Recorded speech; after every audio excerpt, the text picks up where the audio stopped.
Este programa, Historias de Gente Común, porque todos tenemos una historia, cuenta con el apoyo de las siguientes empresas rosarinas. Tengo una idea. La idea es el deporte. Sport 78. Rosarino por deporte.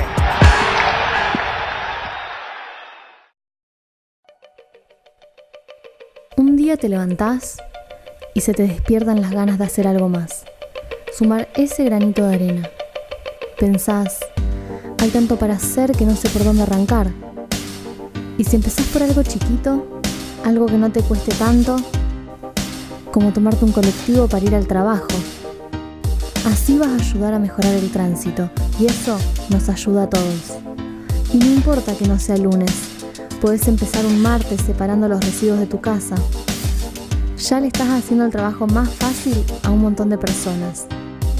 Cualquiera con su ejemplo puede ser el comienzo de algo más grande. Solo hay que empezar. Y si hoy no podés, mañana hay otro día. Pero es así. Cuando te querés dar cuenta, en la vereda de enfrente hay alguien que también está haciendo algo por vos. Todo empieza un día.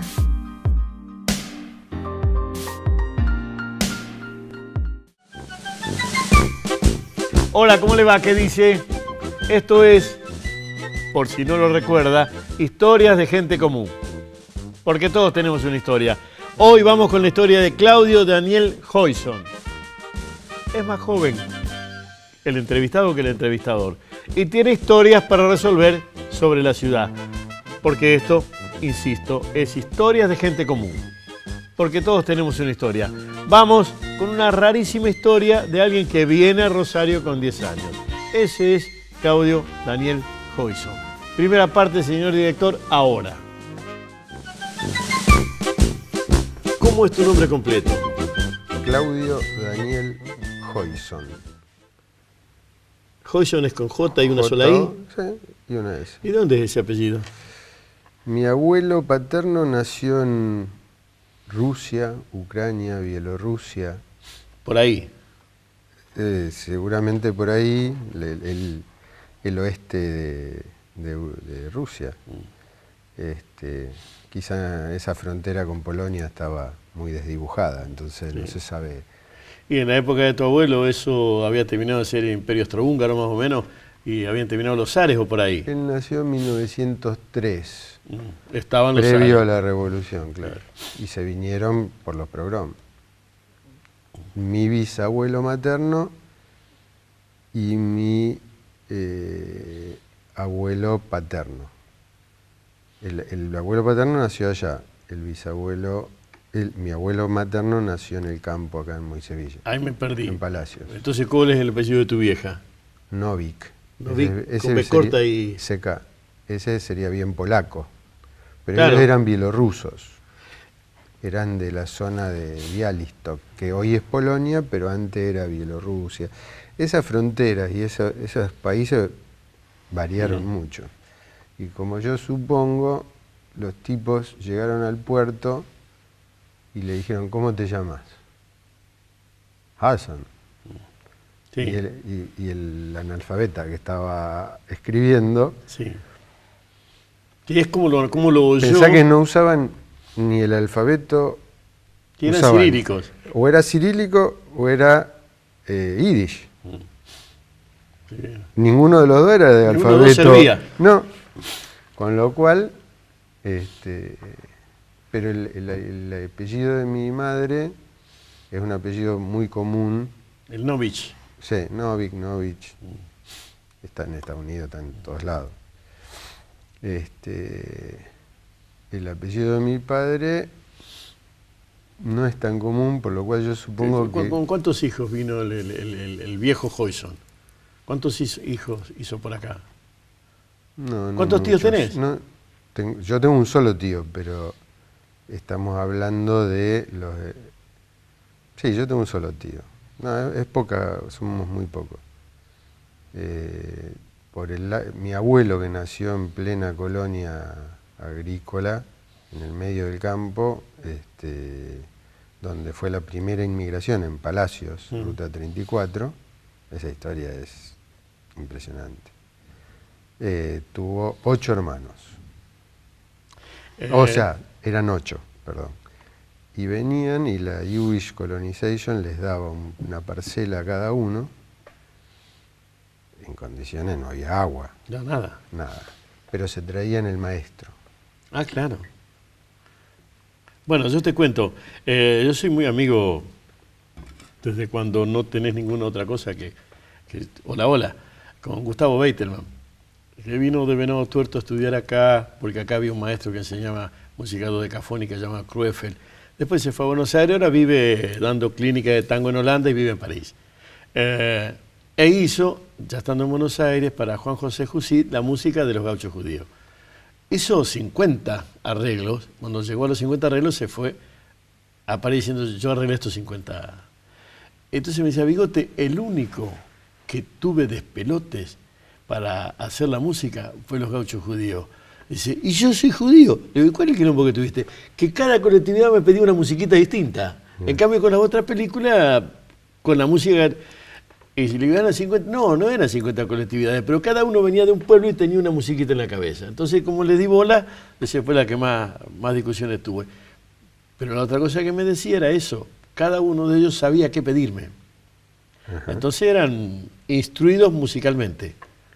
Ellos eran instruidos en todo sentido, porque ninguno de los que vino de esas persecuciones era agricultor. Sin embargo, tuvieron, qué sé yo, mi bisabuelo dicen que trabajaba en un estudio de arquitectura en Rusia, o en algo similar a un estudio de arquitectura, y tuvo que venir a un monte a desmontar y a ponerse con un buey y un arado a mancera y ponerse a cosechar sin saber qué era y sin agua. Ahora, ahí hay un mandato cultural. A veces me pongo a pensar, lo mismo que la mayoría de los inmigrantes tienen un mandato cultural fenomenal, que yo no sé si hoy se conserva, siglo XXI en Argentina, y si de acá fuesen a otro lado, tendrían el mismo mandato cultural que tuvieron los que llegaron. Porque los llegaron con un mandato, eso no es genético, eso es cultural, eso es un armado. Llego y tengo que sobrevivir y hacer tal cosa. Para, como mandato cultural, prolongar el hecho cultural, que es el hijo, es la costumbre, es todo, ¿no? Sí, en el caso... No sé si ahora vos, si tuvieses que ir a el Congo y largar este traje y ponerte a, no sé, voltear árboles de caucho.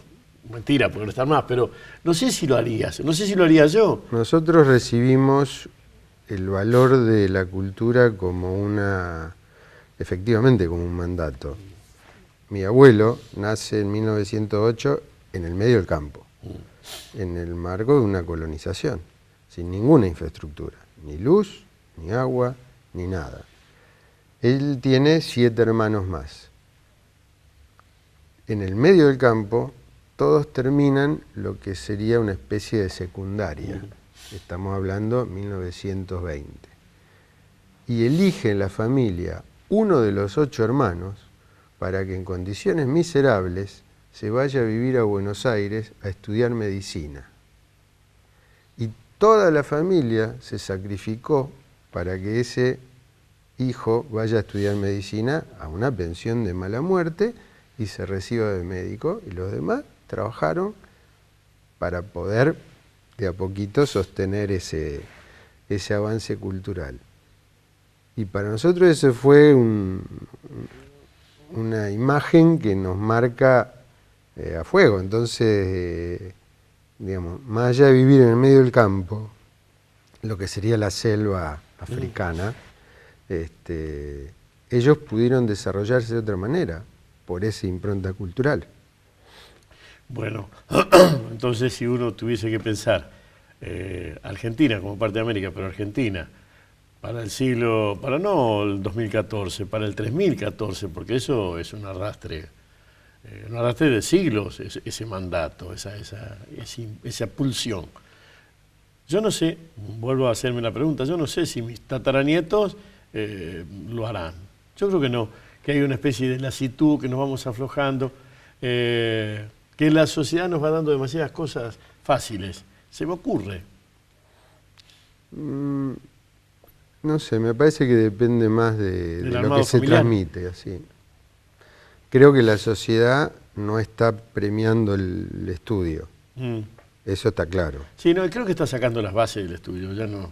Yo soy hijo de la ley 1420 y de la ley Lainez, que Argentina es hija de eso en su llegada a la mitad del siglo XX. Después del 80 eso empieza a aflojarse, aflojarse, aflojarse, también como como mandato estatal. Pero ¿y vos en Rosario cuándo llegás? Yo llego nací en Rosario y viví en Moisés Villa hasta los 10 años, en el 70. ¿Y tu viejo todavía seguía siendo agricultor o ya tenía No, otra no, pro- no, no. Mi padre era empleado bancario de la sucursal del Banco Israelita de Moisés Villa. Y en un momento, bueno, lo destinan a Rosario, que era la casa central. Era una casa central con una sola sucursal.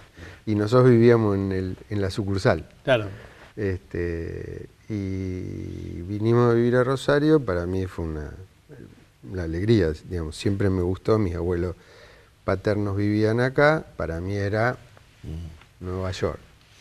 De pasar de un pueblo de calle de tierra y los caballos a esta gran ciudad donde había 2 canales de televisión, ya eso era, Sí. y nosotros teníamos televisión de 12 a 11 de la noche y los chicos veían solamente 2 horas y ver 2 canales era la alta tecnología. ¿A qué barrio fuiste a parar acá cuando viste? ¿Viste a la casa de un tío o no? ¿Viste No, a la casa de tu viejo alquilaron directamente? en Mitre entre Ceballos, siempre fui del centro, salvo un interregno, Mitre entre Ceballos y 9 de Julio, un pasillo, de un señor, el propietario era un señor banker que tenía tienda de ropa, tenía casas de renta, digamos, y vivíamos ahí, era muy lindo el pasillo. Y después viví en Corrientes y Urquiza. Y después viví en Dijeto- Echesortu, un interregno. Empecemos. Cerca de Mitre está la escuela Juana P. Manso. ¿No te tocó esa? Esa está. Ah, no, ese es Mitre. No. Mitre y Riobamba, por allá. Yo cuando vine acá hice 2 años en la Bialik, que ahí hacíamos doble turno, y después pasé al Politécnico. Sí, sí. A los 2 años ya iba al Politécnico. Así que las escuelas de barrio de acá no las... ¿Y de ahí de Mitre a dónde me decís que te fuiste? De ahí nos fuimos a Corrientes y Urquiza, y después fui a vivir a Córdoba y Constitución, que era la casa de mi abuela, una casita que todavía está, y después me volví al centro. Y ese, bueno, entonces lo más cerca del aire de barrio es Y aquello- me encanta el centro. Me encanta el centro. A veces ha caído mucho, pero sigue gustando. Estás hablando con alguien que goza en el smog, ¿no? No sé, no. Tengo la posibilidad de compartir lo mejor de 2 cosas. De lunes a viernes estar en pleno smog y microcentro, y de la idea de sábado y domingo estar en Oliveros, que es mi otra patria chica. Bueno, mira, en Oliveros tenía su quinta un amigote mío que me contó una historia familiar parecida a la tuya, que se fue con 2º grado, Gilberto Krasniaski, ¿Sí? y que terminó de instruirse en las casas del pueblo en Buenos Aires. O sea que las bibliotecas del Partido Socialista, del Partido Comunista, estamos hablando del 30. Las bibliotecas servían para nutrir. Y él terminó su instrucción, no formal, pero sí real, en esos sitios, con la lectura de libros. A mí me pasa que de Moisés Villa tengo un recuerdo muy vago, pero los recuerdos que tengo ineludiblemente están vinculados a la cultura. La biblioteca pública era un lugar donde nosotros íbamos muchísimo, que se llamaba Barón Hirsch.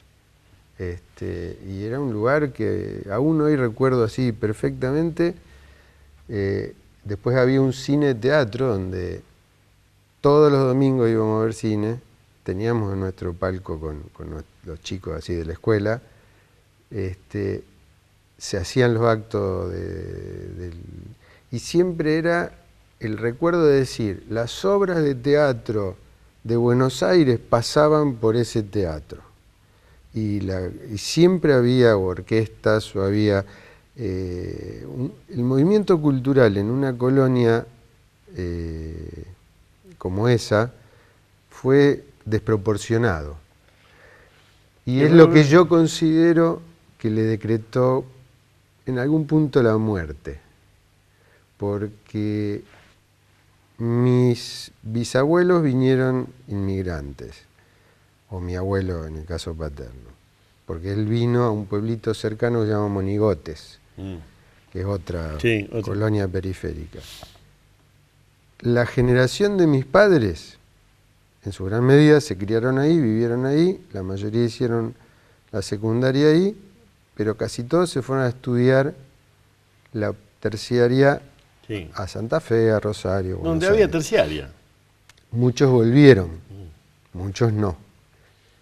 La generación mía, todos se fueron, muchos a estudiar secundario y la universidad, casi ninguno volvió. Y de mis compañeros de primaria eso quedó uno. Pero eso pasa en casi todas las poblaciones. Pero lo que los saca es la cultura, paradójicamente. Sí, porque tenés que crecer intelectualmente con la intuición en otro lado. Sí. Pero eso también te abre el panorama. Creo que esos son los esporos de cualquier flor o de cualquier planta. Yo soy nacido en Barrancas, criado en Santa Fe. Y Barrancas tenía una población, después cuando vino la autopista otra, y a veces voy y me queda uno o dos amigos de los que jugaron conmigo a las bolitas. El resto, bueno, algunos ya se murieron, pero el resto desapareció del pueblo, se fueron. Sí, lo que yo digo es que desapareció el hecho cultural judío o... sí, cuando nosotros éramos chicos había 4 sinagogas, hoy queda una en pie, una que restauraron un poco. Sí, hay una que es histórica, ¿no? Sí, esa era la que restauraron.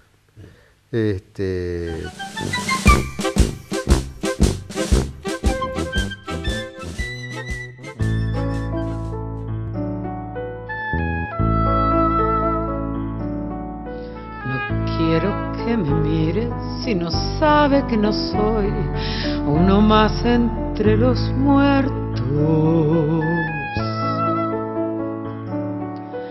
No quiero que me mire si no sabe que mi vida está en sus ojos, justamente. No quiero que me mire quien ignore que al mirarme yo creo y me levanto por encima de la gente, que tengo voces y subo y toco el cielo y vengo y aquí estoy porque me miran. Yo soy el monumento. No quiero que me toque si no sabe que soy de dura piedra de otros tiempos. No quiero que me toque si no sabe que es preciso latir por esos dedos. No quiero que me toque si ha olvidado que al tocarme parezco un trozo de madera, un barco y una vela, un tren, un avión, que voy corriendo, que resurjo en latidos de amores que me tocan. Yo soy el monumento. Yo quiero que se sepa que nunca estuve quieto. Yo quiero que se sepa que sigo siendo un sueño. Yo quiero que me mire igual, que fuera un cielo, el cuento que contaban del sol y los cuadernos diciéndome en sus versos que soy una bandera, que soy una esperanza como la vez primera.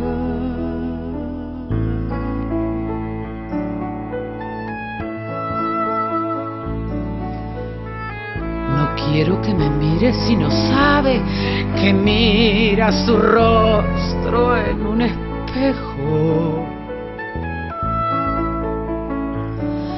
Yo quiero que me mire recordando que soy como la gente.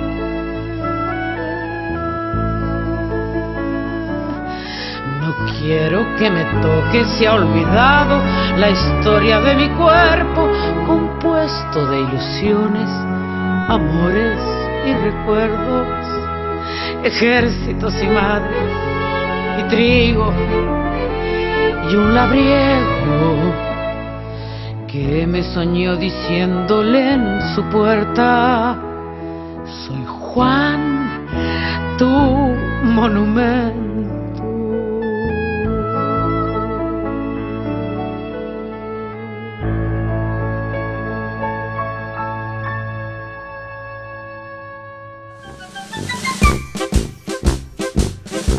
De una super campiña cerrada, un super pueblo cerrado y de una corriente migratoria con mucha polenta, como decimos en la charla, con mucho mandato cultural, es la conversación con Joyson. Es un hombre importante en la contratación de artistas y en la programación en la ciudad de Rosario, pero habrá advertido usted el tema de estas entrevistas es su historia, la historia de gente común. Porque todos tenemos una historia. Señor director, parte 2 de Joyson, ahora. ¿Y acá cómo era tu vida? El Politécnico es secundario, ya, o sea que terminaste la primaria en la, yo le digo Bialik, vos le decís Bialik. ¿Y el secundario qué rendiste para el Politécnico o se entraba a Derecho? No, rendí, estudié, me fue bastante bien. En general me fue muy bien en el estudio y después estudié ingeniería mecánica. No me recibí, pero la cursé. Y lo que recuerdo de esa época era ir a tomar la A para ir a Hebraica, ir a la escuela, los asaltos, después el comienzo de la dictadura con los cambios de... ¿En qué año naciste? En el 60. En el 60. O sea, 76, 16. Sí, sí. Y la verdad que, bueno, nada, una adolescencia rosarina de ir a los boliches, sin demasiada... Bueno, pero si ubicamos temporalmente, dije 76, 16, y ahí ya estabas en el poli. Estaba en el poli ya, sí. ¿Te acordás de alguno de esos amigos? ¿Los seguís viendo? Hablando de bibliotecas, a la vuelta de mi casa quedaba la biblioteca, debe estar todavía la biblioteca Eudoro Díaz. Y hacíamos asaltos en la biblioteca Eudoro Díaz. O sea que la relación de esa generación con las bibliotecas todavía estaba vigente. Sí. Era un lugar de estar. Porque no hacía falta que fuéramos a leer. No, era un sitio de encuentro. Era un sitio de encuentro. Sí. Y la verdad que para nosotros eso de tener bibliotecas en las casas, el libro era algo relevante. Sí, abría puertas el libro, en realidad pasaba, te abría la cabeza, ¿no? El libro, yo soy de la generación super libro. En el siglo XXI, yo marco esa diferencia, los distintos modos en que te llega la información ha quitado la potencia que tiene el libro. Sigue siendo básico, pero las nuevas generaciones no lo consideran tanto. ¿Y en el poli qué? Poli, nada, estudio con cierto nivel de orgullo por el estudio. Tengo mucha relación con los ex compañeros. ¿Te seguís viendo con ellos? Sí, sí. No, la primaria ya casi ni recuerdo quiénes eran, salvo algunos. Y los de la secundaria nos hemos seguido frecuentando, con algunos mucho, con otros menos, pero se generó ahí una situación paradójica de mucho orgullo por ese paso por esa escuela. Entonces, esto que vos decías antes, en el año 75 intervienen el Politécnico y entra un señor Gomara de Villa Gobernador Galvez, con mucho lío. La verdad que no entendíamos nada, nosotros éramos unos pichis que nos llevaban de acá para allá a la asamblea, pero entró mal, época de López Rega y toda esa historia. Y se hace una asamblea en el aula de ingeniería, y lo que recuerdo así como notable es que este hombre entró y quiso congraciarse con los alumnos para legitimar su intervención, y dice, bueno, le vamos a bajar aprobación con 6. Y todos los alumnos lo abuchearon. Claro. Nosotros nos aprobábamos con 7. Y después propuso no dar clase los sábados. Y tampoco le aceptaron los alumnos. Así que es una época distinta. Sí, claro. De cualquier modo, creo que todavía sigue una especie de aliento para el Poli, el Superior de Comercio, los 3 de la universidad y la de Casilda, ¿no? Supongo que son 3 cosas distintas. Inclusive todavía peleas entre... Ahora lo sé por profesores, ¿no? Peleas entre el Poli y el Superior de Comercio, cuál es mejor, cuál es peor. ¿Y cómo eran los sábados? Sábado era salir a los boliches, desde los 14. ¿Qué boliches? ¿Te acordás de algunos? No. Había uno que me gustaba que se llamaba Tevere, que quedaba en la planta alta de donde hoy es Plaza Roma, ahí en Santa Fe y Corrientes. Después había uno arriba del antiguo Saudades, que era Nicos. Había, 2001, qué sé yo, eran distintos boliches, donde los menores entrábamos sin demasiada dificultad. Siempre por ahí teníamos algún amigo mayor que disimulaba que éramos menores, y donde lo que se buscaba era robarle un beso a una chica, digamos, no chupar desmedidamente. Bueno, eso es uno de los líos de cómo son las fiestas ahora, no solo los horarios, sino el sentido. Sí. ¿Tenés hermanos? Tengo un hermano. ¿Mayor, menor? Menor, un año menor. Yo sé que vos fuiste el custodio. ¿Él vino, hizo la misma o no? ¿No sí, hizo el Poli? hizo la misma. No fue el Poli, fue una técnica de química. No, teníamos 2 circuitos diferentes. Siempre tuvimos, nos queremos mucho, pero él tenía sus amigos, yo los míos, no íbamos a los mismos lugares. Te debe haber tocado el final, porque después hasta la familia se hizo percha. Pero seguro que había comidas familiares y no solo horarios, sino olores de comidas familiares. Pero bueno, estaba por el lado de los abuelos, sí. ¿Estaba infiltrada con fideos y estofado, o era comida paisana? La verdad que en la parte doméstica de mi casa no era una cosa, no era lo mejor, pero la parte de mis abuelas sí era interesante. Esa tenía mucho sabor y preparación, porque ambas eran amas de casa, mi madre no, era maestra y profesora, y en mi casa se laburaba mucho y no había mucha cuestión en relación a eso. Mis abuelas sí, mis abuelas hacían comida así judía o comida de abuela sin ser judía, pero las dos cocinaban muy rico. ¿Y dulces? Porque otra cosa de los abuelos es los dulces que hacían, los dulces así típicos, tortas, torta de miel, torta media judía. Lo que hacían, no hacían mucho con crema y eso. Y además yo creo que había una economía de cierto cuidado, digamos. Entonces, pero eso también es un mandato cultural, ¿no? No se tiraba nada. ¿Sabés qué me pasó hace poco? En un momento, no sé, me impresionó la cantidad de basura que yo tiraba. La cantidad de bolsas que en 2 días juntaba.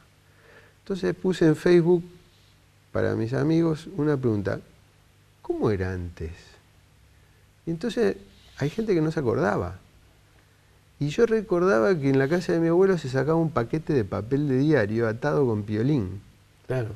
Y otros decían, no, nosotros tirábamos con un tacho abierto. Sí, el tacho abierto, Y sí. pasaba el basurero, y la verdad, no yo pasaba soy todos los honesto, días. no me acuerdo. Que no pasaba todos los días. No me acuerdo. No me acuerdo cómo se hacía bien en mi casa, porque bueno, pasó bastante tiempo. Pero digo, caramba, cuánta basura que estoy haciendo ahora. Sí, yo vos sabés que... Y era porque no se tiraba. No, vos decís eso. Yo pienso, cuando pienso en un perro casero, pienso en un perro casero y en la cáscara de zapallo. Porque el perro comía las sobras de la comida y había pocas sobras. Y lo veo al perro... Sí, era la cáscara de huevo. Mascando, masticando eso, que tenía poco, porque el zapallo había sido rascado. Sí, sí. Y se tiraba, se tiraba poco. Y no. Mi abuela hacía una gelatina de nervio, Sí. que bueno, tenía un poquito de gusto. Y mi recuerdo era que tenía unas rodajas de huevo duro, que eran Sí. casi Nada, milimétricas, no. Pero cocinaban muy bien. La verdad que las dos abuelas, en eso, a mí me gusta cocinar y recuerdo mucho lo que hacían. Que dijiste eso, mi vieja era maestra, así que tampoco era artífice en la cocina. Ligábamos de la abuela. Así que yo lo que tenía inevitablemente era una sopa para empezar. Todos los mediodías había sopa, no importa cuánto era la temperatura, no importa nada. El plato de sopa, con ese se arrancaba. Entonces ya tenía como una especie de base Sí, sí. en la panza. Pero... También no es que pasábamos privación en ningún se caso, cuidaba. pero era una forma de vida de ellas. Sí. Y después otra cosa que teníamos era una vida de club, la verdad, bastante activa. Yo iba, primero fui a Hebraica poco tiempo, ahora no existe más, donde hoy está ahí frente a la municipalidad. Y después fui a Gimnasia y Esgrima, que ahí es donde empieza un poco mi historia de la cultura y de la ¿Por qué? producción. ¿Por qué decir que empieza ahí? Porque ahí es donde empiezo a conocer grupitos de chicos, donde estaba Fito, donde estaba qué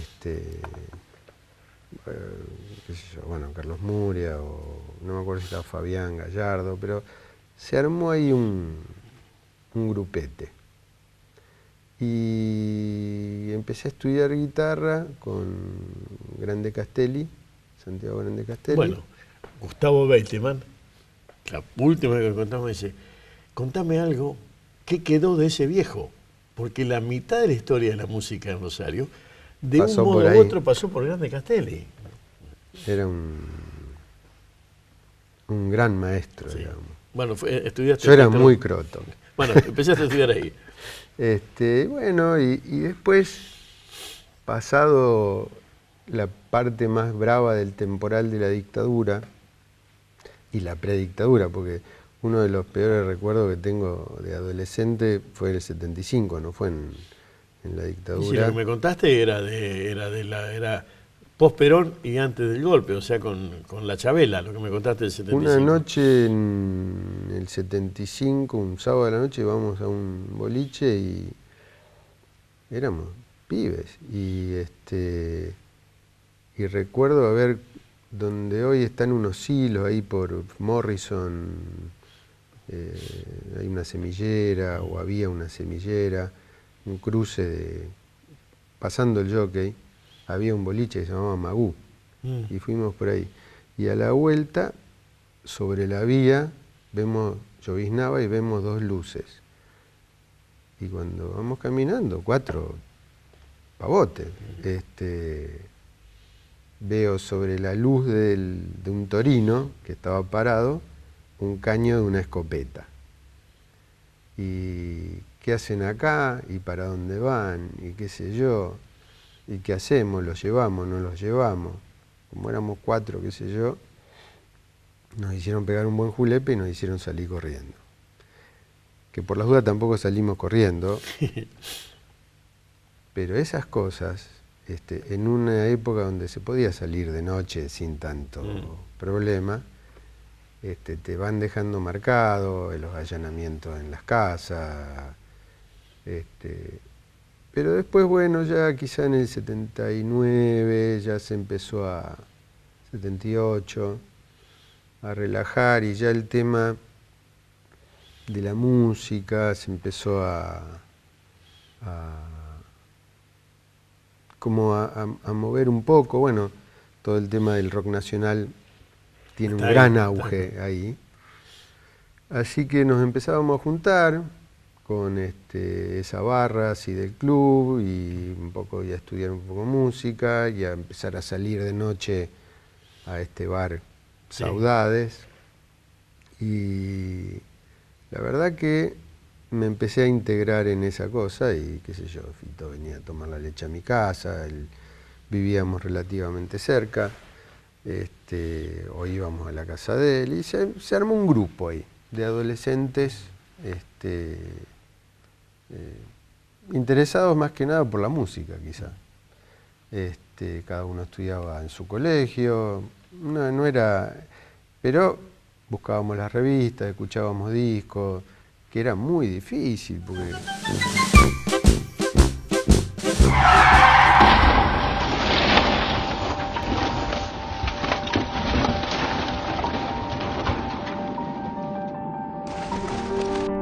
Para la moto. No lleves niños menores a 10 años.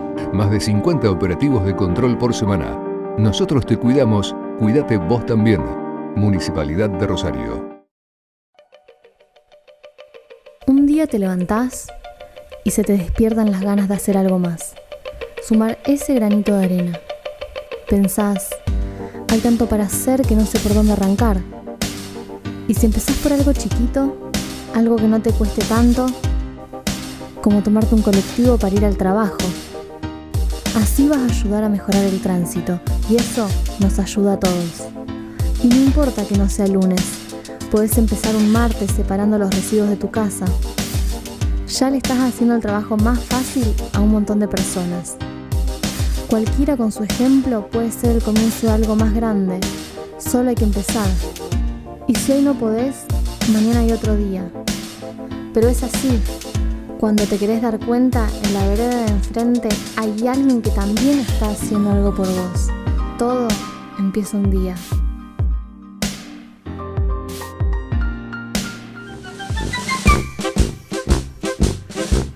Vamos ahora, director, apenas demos la señalcita, con el tercer y último tramo de la historia de Claudio Daniel Joyson, habitante de la región. Y como él nos cuenta, nos dice qué sitio les gusta, es una mezcla rara porque es habitante del centro, se enorgullece del centro, pero la escapada hasta una zona menos, comillas, menos densamente poblada, también le gusta. Y nos cuenta cómo es la vida y esos mandatos de bisabuelos, abuelos, los padres de él, y cómo no está igual el mandato para con los hijos. El mandato cultural que, sin embargo, sostiene como importante el estudio, el conocimiento. Tercer y último tramo de la entrevista con Claudio Daniel Joyson. Historias de gente común. Porque todos tenemos una historia. Señor director, ahora. Todos ustedes son crías de Poli Román. Sí, de Poli Román. Te estoy hablando de un programa musical, no que sean crías, sino no. que el programa donde estaba toda esa música era el de Poli. Mira, yo tenía una radio de esas de 7 bandas. Sí. Y a la noche, Noble 7 Mares. Y bueno, para los que no saben, era una radio que tenía distintas frecuencias a las que podías llegar, y entonces por ahí agarrabas radios de otros países. Y a la noche había un programa que pasaba rock que era Viento a Favor, se llamaba Embajadores Ventil, era una marca de cigarrillos que promocionaba ese programa. Y la verdad que escuchar música o que llegue un disco importado era nuestro mundo, digamos.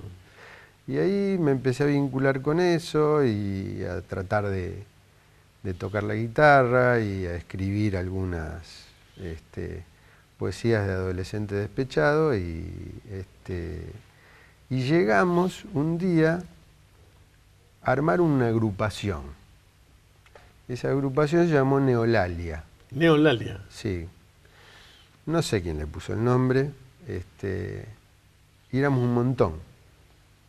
Desde el Pájaro Gómez, de Vilma Palma, Fito, Fabián y gente que hoy no tiene nada que ver con el arte, como Alejandro Vila, que es uno de los directores del Instituto de Biología Molecular, digamos, gente variada.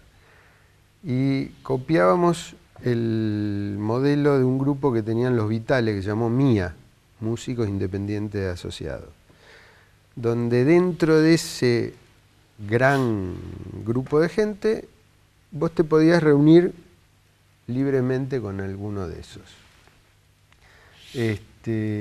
Y había gente que hacía arte, por ejemplo, y uno de ellos hoy es un gran pintor que es Daniel García.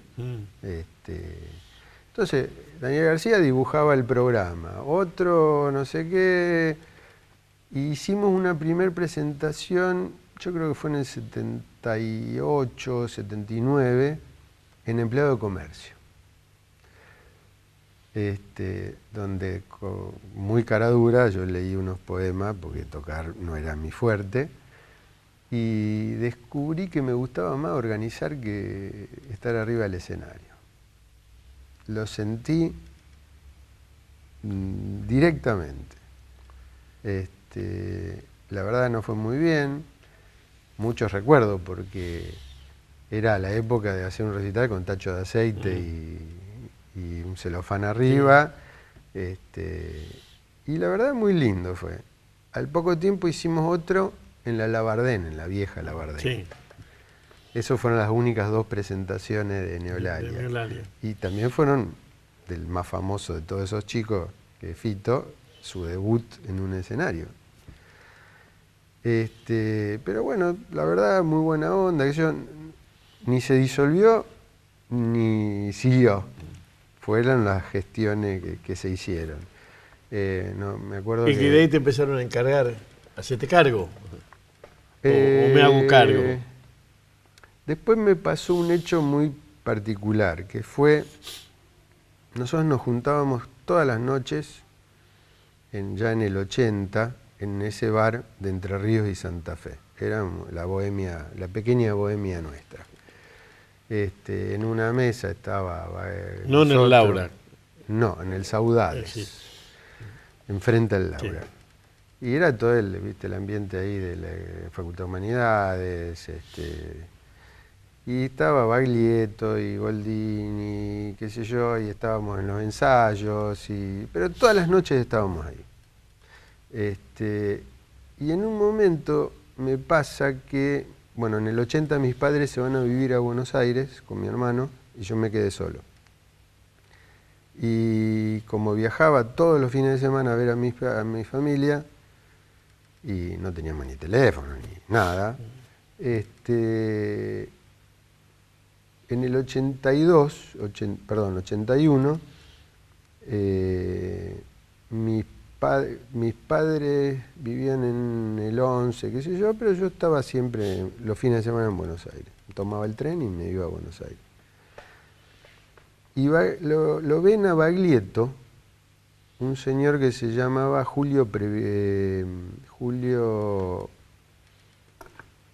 me sale Previliano, pero es el nombre de un amigo. No es ni el negro Previliano ni el padre. No. Abegliano. Julio Abegliano lo ve en el Café de la Flor. Y nosotros estábamos siempre dando vuelta por ahí. Ni tocábamos ni nada, pero estábamos en los ensayos, íbamos a la sala de ensayo, éramos un grupo. Y me dice Juan, mira, llévale esta carta a los de la trastienda, que por ahí tocamos en un festival. Entonces me voy a Buenos Aires con la cartita y me voy a la trastienda. Y me atiende un muchacho, amigo hoy, que se llama Gustavo Gianetti, uno de los dueños. Entonces ellos estaban por hacer el famoso festival contracultural en obras, que era contra la llegada de Frank Sinatra. Y lo invitan a Juan. Y el dueño de la trastienda me dice, ¿y Baglietto qué hace? Porque él no lo había visto. Digo, no, canta súper bien, es buenísimo, qué sé yo. A esa altura habíamos armado un par de shows en Peñas con Juan. Digo, mira, es buenísimo, es buenísimo. Y le doy la carta, qué sé yo, termino yendo todos los sábados a la noche a la trastienda. Juan tiene su éxito rotundo en el festival, con su mameluco Sí. y su pelo largo, que hoy ha perdido. Las dos cosas. Sí. Y esta persona de la trastienda me dice, 81, me dice, mira, nosotros tenemos ganas de hacer espectáculos de los que se hacían en el boliche en Rosario. ¿Vos no querés trabajar con nosotros? Bueno, ¿y cómo es? Me dice, mira, estos son resolver boludeces.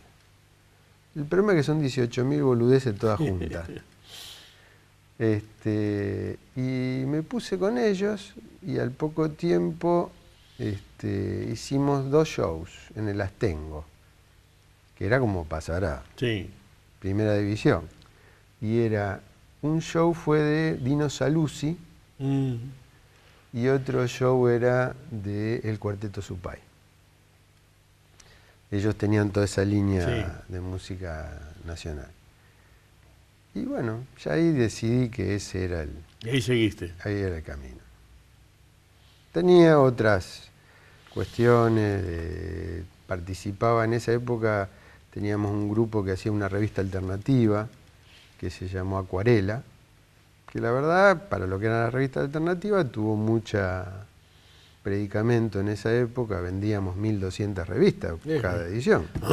Es un buen número Era para un buen número, sí. una Hecha revista casi, independiente. hecha casi, no digo mimeógrafo, pero era algo parecido. Y el viejo y la vieja, si es vieja de tango, es vieja de tango, y si es y dice mame, es lo mismo.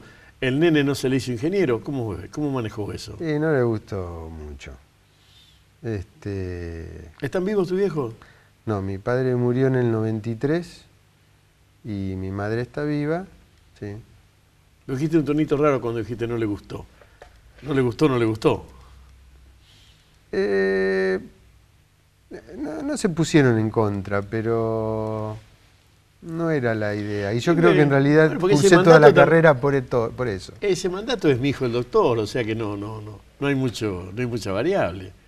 Hoy me lo reconocen, mi madre, que digamos, se siente orgullosa de que uno haya recorrido un camino. Pero en su momento sí, el título me lo reclamaba. facturó. Sí. Me lo facturaban, y sí. Mi padre quizá no tanto, pero era medio una cosa, bueno, te va a poner a trabajar de esto. Claro.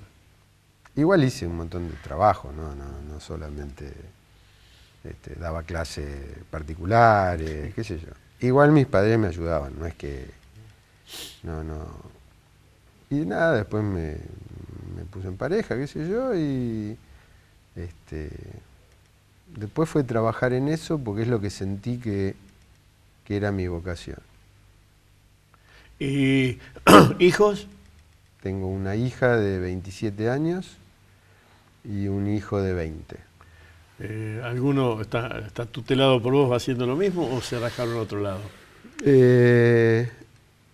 Mi hija trabajó bastante conmigo, vive en Australia. ¿No va a servir para armar un show este fin de semana? No está cerca. Bueno, no lo podría Asegura, pues no sí, podría asegurar porque por internet se manejan las cosas. algo de eso, ella, digamos, no está exactamente en ese rubro, pero está en rubros medio afines y... No, yo hacía la broma, un show tuyo, colaborar como un fin de... Si pudiera organizar un show en Australia, lo haría con todo gusto. ¿Y el nene? Y el nene está estudiando administración, también me ha ayudado muchas veces, los dos, bueno, ella obviamente porque vive en un país angloparlante y él habla muy bien inglés también. Hablando de mandatos, mi hija habla 5 idiomas y mi hijo habla 3 idiomas. Y eso es... que se aprenda. A mí lo del título, bueno, yo prácticamente no lo tuve. Después me terminaron dando así de premio Consuelo un título intermedio, pero el estudio creo que se lo he transmitido. Con mejor suerte, peor, pero no era el punto. El estudio de aprender. Sí, el mandato de aprender. El mandato de aprender. El mandato de aprender es un orgullo. Entonces, si no se transmite, es muy difícil que el pibe lo adquiera independientemente en la escuela. Es casi imposible. Las condiciones de orgullo por la educación sí se perdieron allá a lo lejos y hace tiempo. Supongo que en el mundo, no lo sé. Sé que hay países donde lo exigen de otra manera. Los países asiáticos, los países europeos lo exigen distinto. Pero el hecho de que se avanza trabajando y que se crece estudiando, es así. Es así, sí. Mi padre se recibió a los 50. ¿De contador. De contador. Y nosotros lo cargábamos y le decíamos... Y el profesor, cuando fuiste a rendir, claro, él era gerente de un banco, te aprobó porque te conoce. Y sí, me dijo, bueno, la próxima estudie. Bueno, pero creo que vos decías, de lo único que puedo hablar por haber estado algunas veces, o haber charlado algunas veces, es de Europa. No sé cómo será el mandato en África o en Asia, no lo sé. Pero lo que sí sé es que hay un armado, de periodismo estoy hablando, colegiado, que si acá existiese el mismo modo, sería imposible acceder a la función, a la profesión de periodista, sin un grado de conocimiento, un piso mucho más alto, ¿no? Que no me escuchen los periodistas, pero se debería prohibir copiar y pegar. Bueno, está bien. Lo que creo es que esa colegiación acá no existe. Y si existiera sería trampeada, porque tiene que venir con una relación con todas las otras profesiones. Pero el mandato sigue siendo ese. ¿Qué lugar de Rosario es el más lindo para vos? O varios, si con uno no te alcanza. La costa del río es de los más lindos. El estadio del Parque Independencia, el estadio de Newell's, es uno de los más lindos. Ahí te está traicionando el afecto, tal vez. No, decididamente el afecto. Un día me pasó una de las cosas más hermosas que me podía haber pasado, una de las tantas, que es que mi hijo me diga, yo no puedo venir a la cancha sin vos, no es lo mismo gritar un gol solo o con un amigo. Listo. Por eso ese lugar es sagrado. Bueno, entonces la cancha de Newell's, me dijiste la zona de la costa, pero la zona de la costa como paisaje o parado en un lugar. Sí, parado viendo con cierta lontananza. No me gusta mucho la zona así del monumento porque es como que está muy abajo, ¿no? Necesito un poco de barranca. ¿Y del centro nada? Del centro, en realidad me gustan los interiores de los teatros,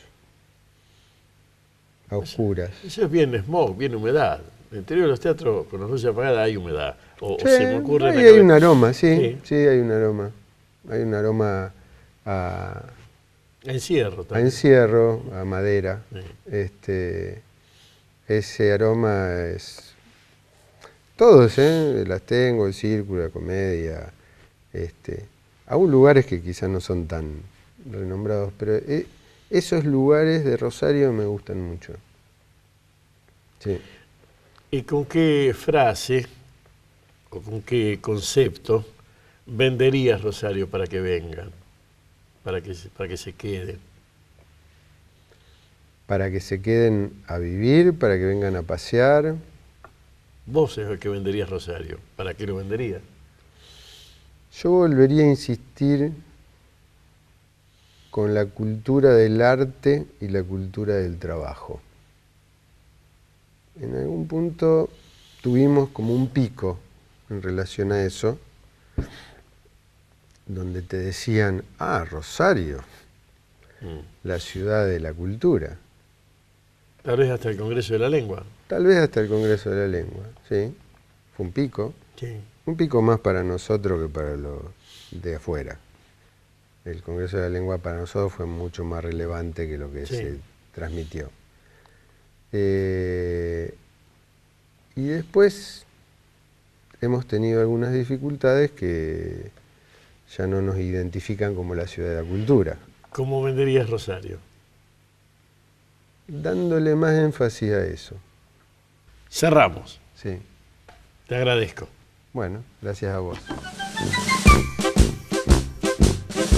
Hasta aquí llegamos. Historias de gente común. Porque todos tenemos una historia. La de Claudio Daniel Hoyson es la que nos ocupó. La semana que viene, parecido y diferente, otro tramo de esto que es el perfil de la región Rosario, con cada uno de sus habitantes, los que encontramos, los que traemos hasta este recipiente en donde nos encontramos. Hasta la próxima, un beso en la frente, gracias.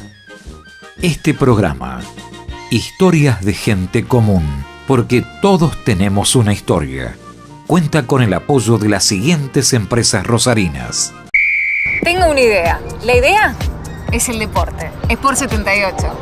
Rosarino por deporte.